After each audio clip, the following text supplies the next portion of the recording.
Boa tarde, meus irmãos. Me chamo Leonardo Silva e sempre é com muita alegria que a gente vem fazer esse trabalho, né?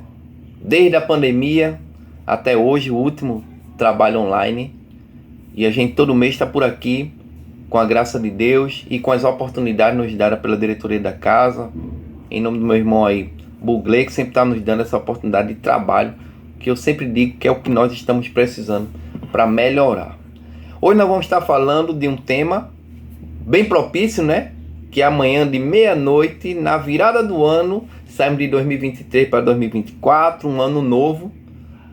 E aí a diretoria da casa nos dá um tema interessantíssimo, ano novo, tempo de mudança. E quando a gente vai se encaminhando para esse ano novo, passamos aí semana passada lá pelo Natal, espero que todos estejam bem. Mas aí eu tive a oportunidade do Natal ir lá num centro de compras, né? Lotado, meus irmãos, lotado. Ninguém podia nem caminhar direito de como lotado estava. Da mesma forma, hoje pela manhã, eu moro aqui em Pau Amarelo, e a gente foi no centro comercial e os supermercados abarrotados, lotados. Mas o que é que geralmente acontece em mudanças de ano, né? A gente promete um monte de coisa.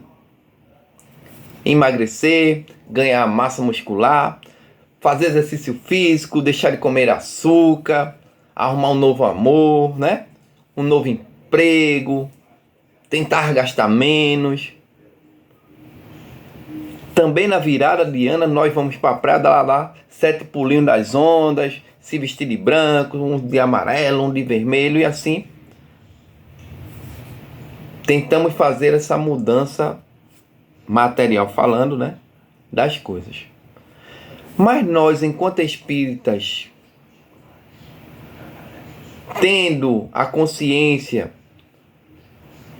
que somos espíritos imortais,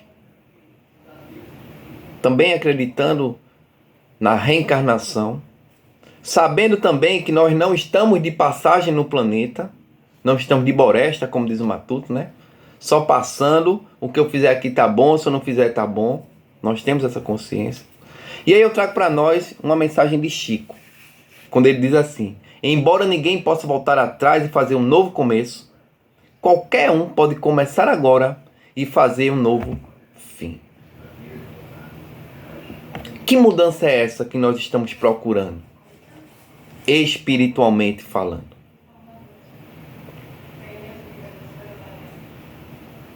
A prioridade para todos nós deveria ser tentar ser melhor hoje do que ontem e buscar amanhã ser melhor do que hoje. Procurar errar menos, procurar acertar mais. Ter o domínio de nossas más inclinações, nos transformarmos moralmente.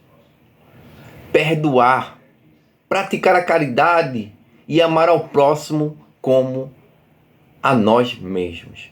Lições trazidas pelo Mestre Jesus lá atrás, meus irmãos. Voltando um pouco no tempo, há mais de 2023 anos atrás, quando Jesus chega no planeta, eu falando agora encarnado, ele chega em um mundo onde a lei era aquela lei mosaica, né? A lei de olho por olho, a lei italiana, né? Olho por olho, dente por dente.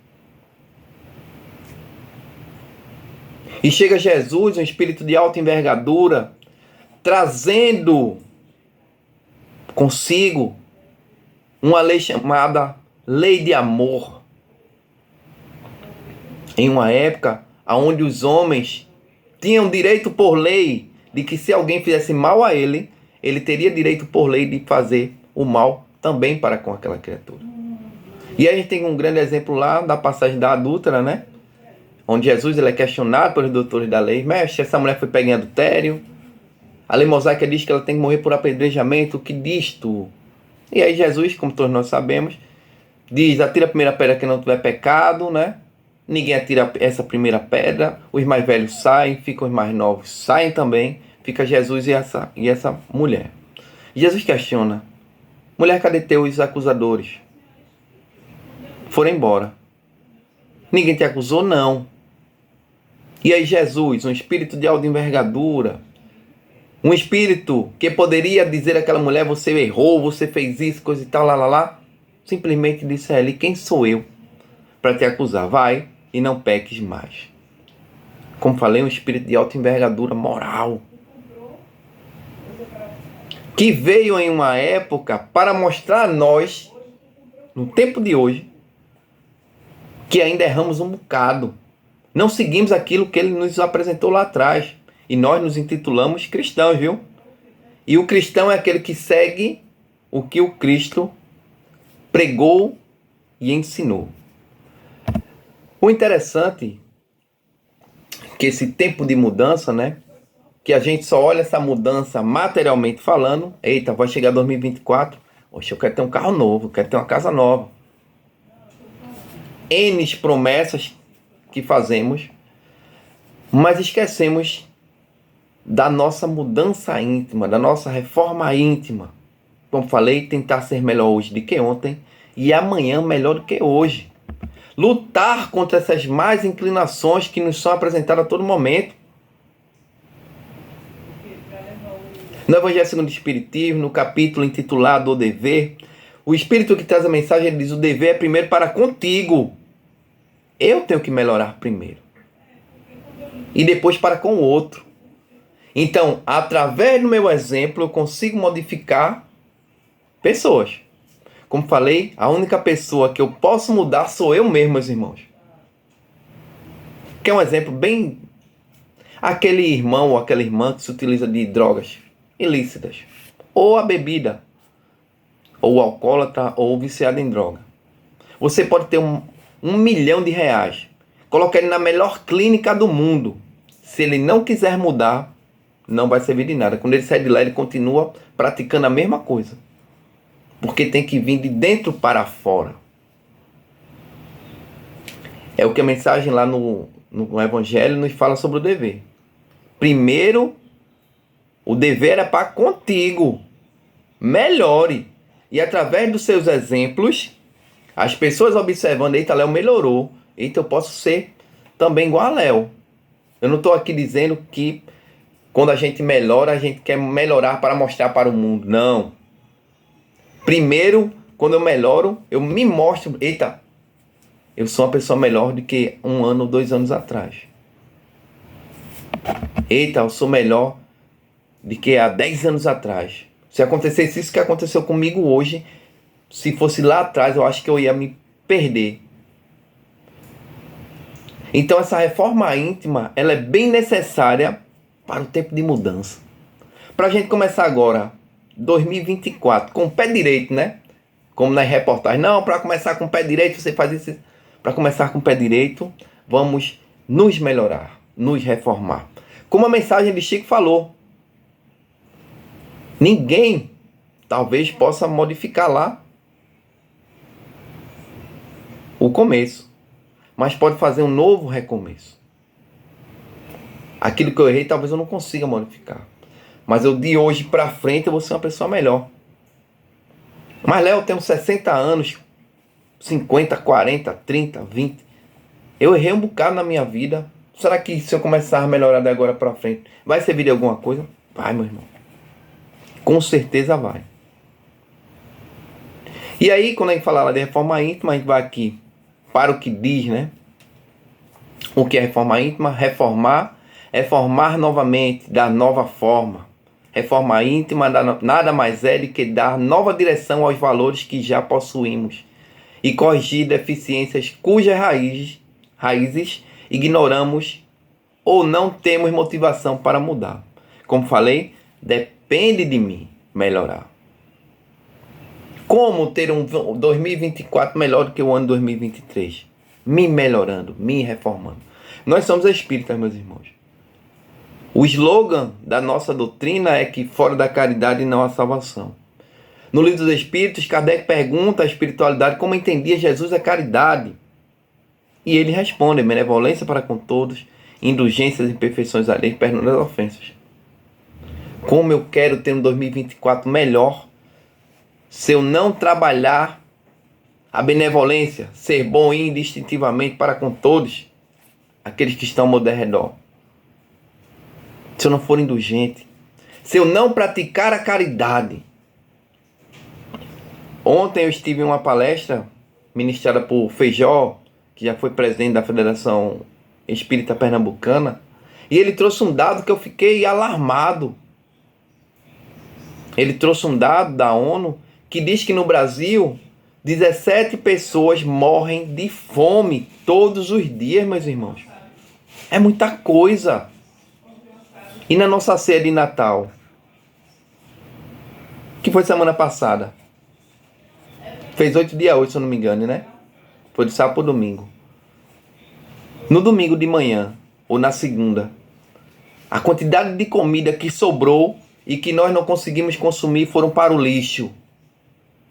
E naquele dia morreram 17 pessoas, segundo a ONU. Pessoas passam fome ao nosso lado todos os dias e nós não temos essa observação para esses nossos irmãos menos afortunados. Inclusive, em dezembro, a espiritualidade fala que se nós pudéssemos olhar o planeta Terra por cima, o planeta é mais bonito, é mais azulado, porque as pessoas se tornam mais caridosas em dezembro. Eu não sei porquê, se é porque ganha um salário a mais, né, quem trabalha, o 13º, e sobra algum dinheiro e auxilia essas criaturas. Mas aí eu sempre pergunto, o sofrimento, a dor, a fome, a sede, as doenças, só acontece do dia 1 de dezembro a 31 de dezembro, meus irmãos? Ou atravessam um ano todo, 12 meses?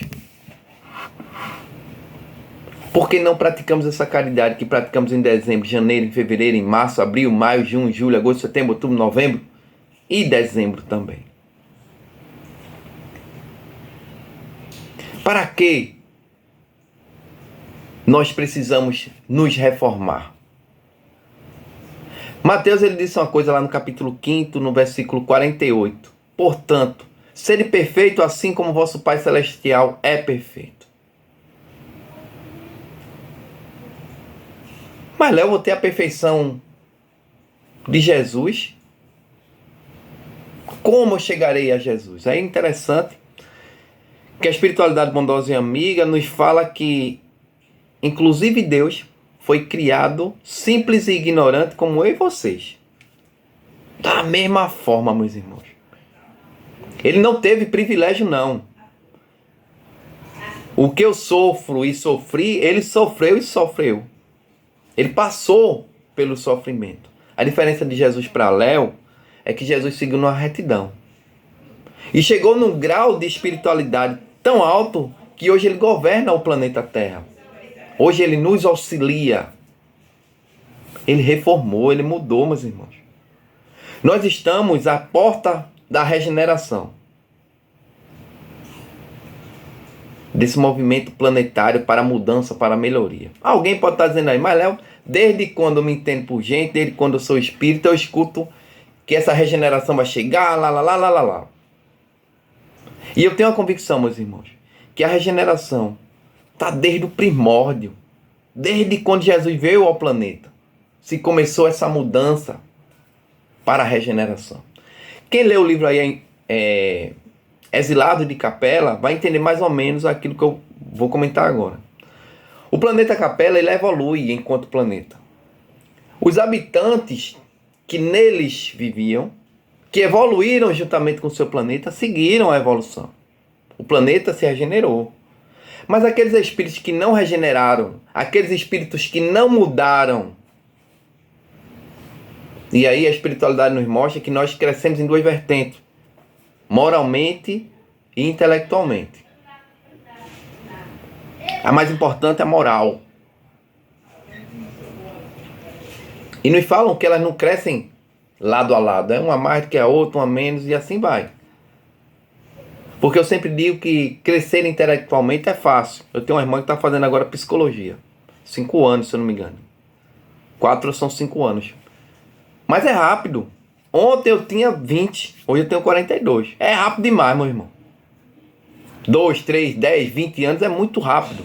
Então 4 e 5 anos para você se formar em uma profissão é rápido. E aí você cresce intelectualmente. E a moralidade, meus irmãos? Que muitos, né? Inclusive eu, com 42 anos, não consegui me transformar moralmente como deveria estar moralmente. É que parado, como ele fala aqui, ó, sede perfeito. Vou voltar um bocado ainda para melhorar. Por que eu trago esse exemplo? Né? E aí eu sempre trago um exemplo nas minhas conversas, para a gente entender melhor. Um médico que se forma, que eu sempre digo que o período de tempo, 5, 6, 10 anos, é muito curto. Então, intelectualmente, o cara se formou, é um médico. E ele faz uma especialização para ser um obstetra, né? Se compromete lá atrás, no mundo espiritual, para vir ser médico e auxiliar a trazer espíritos ao planeta através dos partos. Esse mesmo médico, que intelectualmente é lá em cima, se corrompe e começa a fazer aborto. Eu sempre trago esse exemplo, que é bem didático e bem interessante para todos nós. Então, moralmente lá em cima, intelectualmente lá em cima e moralmente lá embaixo. Um exemplo de moralidade e intelectualidade. Então, por que melhorar? Os tempos, meus irmãos, estão chegados. Esse ano que está se findando é um ano onde estamos com 2 guerras em movimento. A terceira por vir, né? Que é o caso lá da Bolívia, da Venezuela com a Bolívia. Talvez aconteça uma terceira guerra. E aí eu escuto muitos irmãos de outra religião dizer, é fim do tempo, é fim do tempo. É não. Quando a gente começa a estudar lei de destruição, que nos fala que nada se acaba, nada se destrói, é simplesmente mudando para melhor. Mas Léo está dizendo que a guerra é boa? Não estou dizendo que a guerra é boa. Mas se fez necessária para mostrar a todos nós que o orgulho ainda impera ao planeta a qual estamos inseridos. E o que é que Léo, o que é que você que está me ouvindo, está fazendo para tentar que esse planeta seja melhor? Será que eu oro à noite pelos aqueles planetas que estão em guerra? Aqueles países que estão em guerra? Será que eu oro por aqueles cidadãos que estão sofrendo lá na guerra? Porque a guerra, eu sempre digo que ela é uma guerra do orgulho, né? Eu quero uma coisa, o outro país também quer, ninguém dá o braço a torcer e quem sofre é quem está no meio dessa guerra. Porque os grandes líderes estão lá nos seus palacetes, né? Todo mundo guardado. Então, o que é que Léo está fazendo? O que é que Léo está mudando na vida dele para que esse ano que começa agora, 2024, seja melhor do que o 2023?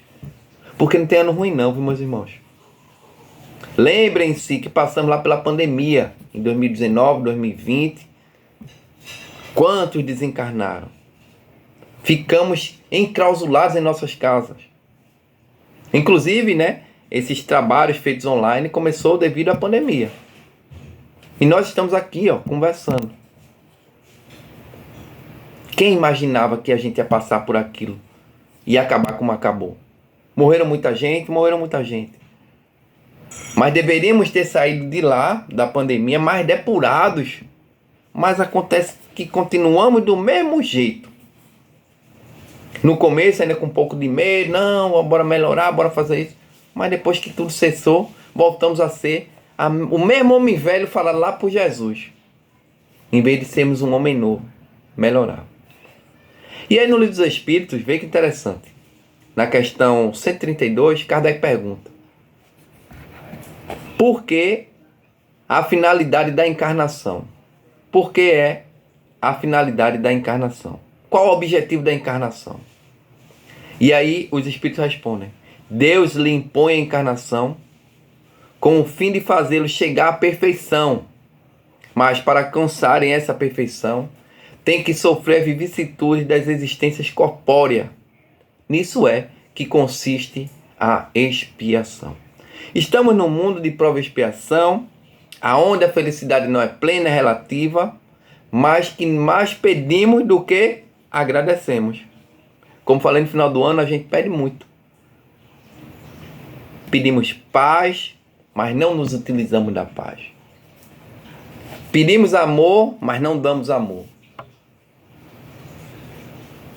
Vai ter a mega da virada, se eu não me engano. Acho que deve ter esse ano aí. E aí quando você vê o repórter entrevistar alguém, o que é que você vai fazer se ficar milionário e tal, não sei o quê? Não, vou comprar algumas coisas, ajudar minha família e aos pobres. E aí Kardec nos apresenta 2 tipos de caridade. Não necessariamente eu preciso ter dinheiro para praticar a caridade. Mas como falei no princípio, nós só olhamos as coisas materialmente falando. Como falei, tem lá países em guerra. Como falei, pessoas morrem de fome ao nosso lado. Mas lá eu não tenho dinheiro, eu não tenho comida, eu não tenho roupa para dar a ninguém. Eu posso praticar a caridade? Kardec nos apresenta uma tal de caridade moral, que simplesmente me pede um pouco de tempo para fazer uma prece por alguém, ceder o ouvido, uma palavra amiga, um olhar fraterno, um pensamento positivo para alguém. Eu estou praticando caridade. Estou tentando ser melhor hoje do que ontem. Mas se eu tenho um dinheirinho, se eu tenho uma condição que dê para ajudar as pessoas, ajude, meus irmãos. Porque hoje, quem ajuda amanhã pode estar sendo ajudado. Quem está sendo ajudado amanhã pode estar ajudando. Quem está trabalhando amanhã pode estar desempregado. Quem está saudável amanhã pode estar doente. O mundo ele dá muitas voltas, gira demais. Eu sempre trago o exemplo de Emmanuel, né? Emmanuel, em uma das suas encarnações, ele foi um senador romano. Se eu não me engano, é no livro há 2000 anos. E ele diz que perdeu toda a sua encarnação quando ele deixou de auxiliar o Cristo. Talvez, né, quando eu li lá o livro, ele não pudesse ter salvo o Cristo da cruz. Mas ele poderia ter chegado lá e dizer, ó, este homem nada fez. Vamos condenar um homem justo. Mas o que é que ele fez? Calou. Lavou as mãos como aquele imperador romano lavou. E ele diz que naquele momento ele perde toda a sua encarnação. Simplesmente por não ter tido um ato, não ter praticado a bondade, a caridade, o auxílio àquela criatura. E aí na outra encarnação ele vem como um escravo. E aí alguém pode pensar, oxe, Deus castigou ele? Não, Deus não castiga ninguém, como também não perdoa ninguém, né? Porque só quem castiga quem é mau, Deus não é mau. E só quem perdoa é quem se sente ofendido, magoado, e Deus também não se sente ofendido nem magoado por ninguém. Porque ele veio um escravo para sentir na pele o que irmãos seus passaram na mão dele. Lei de retorno. Se eu plantar feijão, colherei feijão, meu irmão. Não pense que se você plantar feijão vai colher manga. O que eu plantar eu colho. Se eu planto amor, colherei amor. E assim vai. Como falei, Deus não castiga ninguém. Então aproveitemos, meus irmãos, este ano que está por vir, 2024, e tentemos ser pessoas melhores, espiritualmente falando. Alguém pode estar pensando aí, Léo, mas tu está falando aí que eu não posso querer ter bens materiais, ser melhor de vida, ter uma condição melhor. Não é isso, meus irmãos. Inclusive, a doutrina dos espíritos não diz que ninguém é para ter nada, não. Que tenha. Trabalhe através do suor do seu rosto, como disse Jesus. Tenha um carro bom, uma casa boa, uma condição de vida boa. O que eu estou falando é que tem essa condição de vida boa. Tendo essa condição de vida boa, você vai poder auxiliar também as pessoas, mas melhore moralmente. Seja uma pessoa boa. No Livro dos Espíritos, Kardec também pergunta à espiritualidade: qual é o maior entrave para a melhoria do homem, para a evolução, para o progresso? Sabe o que é que eles nos falam? O orgulho. Orgulho, raiz de todos os males. E, infelizmente, meus irmãos, somos orgulhosos. Pensamos assim, primeiro eu, segundo eu, terceiro eu, quarta pessoa, vou pensar no meu filho, na minha esposa, na minha mãe, no meu pai. em pessoas no meu âmbito social. E fulano tá passando fome. O problema é daquele fulano que tá passando fome. Eu tô bem, eu tô em casa. A gente viu muito isso na pandemia, né? No meu caso, eu trabalhei a pandemia toda, mas eu tive amigos que ficaram home office, trabalhando em casa. Então ele não precisava sair para trabalhar, ele estava ali naquele âmbito familiar, ele, seus familiares, recebendo todo mês seu salário. Para ele tanto fazia pandemia. E muitos davam graças a Deus porque a pandemia estava rolando, porque ele não precisava sair, não precisava ir para a rua. Estava bem guardadinho. Só que na pandemia, pessoas que precisavam de ajuda de alguém, não teve mais essa ajuda, porque as ruas ficaram vazias. Eu trabalhei todo o período, a gente passava aqui em Paulista, centro de Paulista, centro de Abreu Lima, centro de Igaraçu, Itapsuma, Itamaracá. Você não via um pé de pessoa, meu irmão. Ninguém. Então aquele que pedia ficou sem aquele que ajudava. E assim sucessivamente. Então até na pandemia, muitos de nós fomos orgulhosos. Eu estou bem, eu estou trancado, eu estou com dinheiro, eu estou com alimentação. Quem está na rua, problema. E não é assim. Como falei, a pandemia foi uma grande peneira que passou, nos mostrando que nós necessitamos uns do outro a todo momento. Mostrou aquele que era preconceituoso, que quando estava no hospital, sem poder ter familiar, sem ter poder ninguém junto, só tinha aquele rapazinho lá, que na hora do seu maior sofrimento, muitas vezes chegou lá, deu uma palavra de consolo, fez uma prece pelaquela criatura, nos mostrou que nós estamos precisando um dos outros a todo momento, que ninguém é melhor do que ninguém. Quantos? E aí eu tinha um cliente com uma grande posse financeira e morreu cheio daquele cilindro de oxigênio no seu quarto, mas morreu.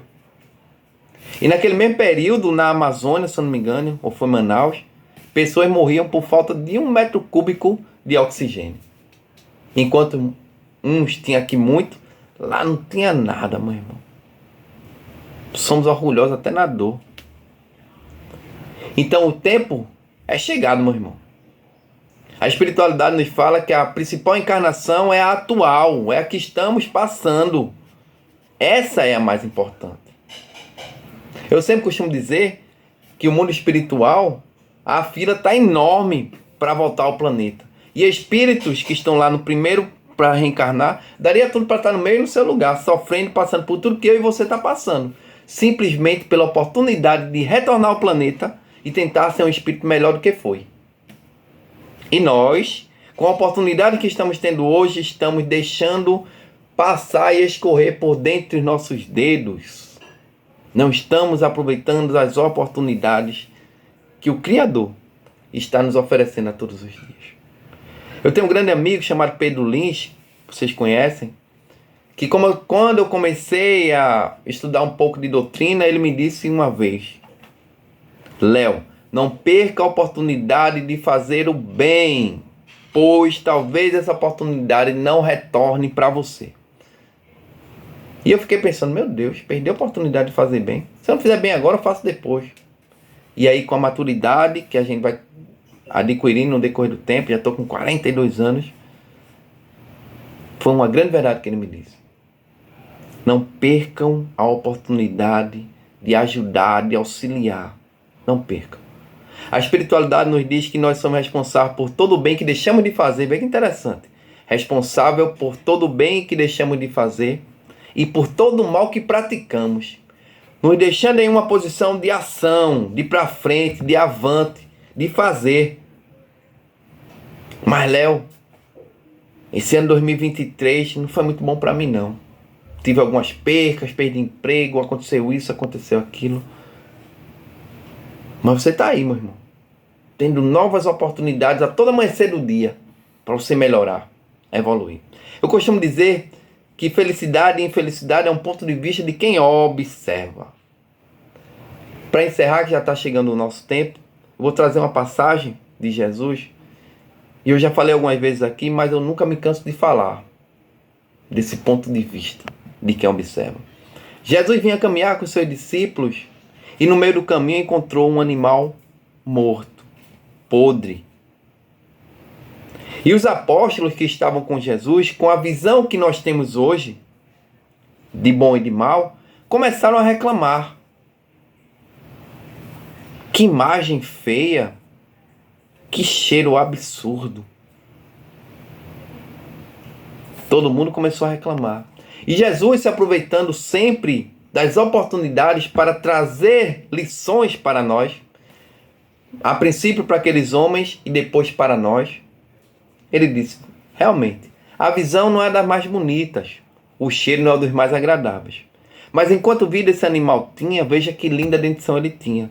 Então Jesus, ele tinha uma visão, quando observava, no feio ele viu belo, no ruim ele viu bom. Comecemos a observar as coisas com um olhar mais crítico. Como falei a vocês, estavam numa palestra ontem, e o que ministrava essa palestra, ele disse, não existe mal que não traga um bem. Quem nunca passou por uma grande dificuldade, por uma grande doença, e quando sai dela você se sai fortalecido, se intitula até uma pessoa melhor. Quando alguém vem com um problema, você vem com a solução, porque passou pela dor.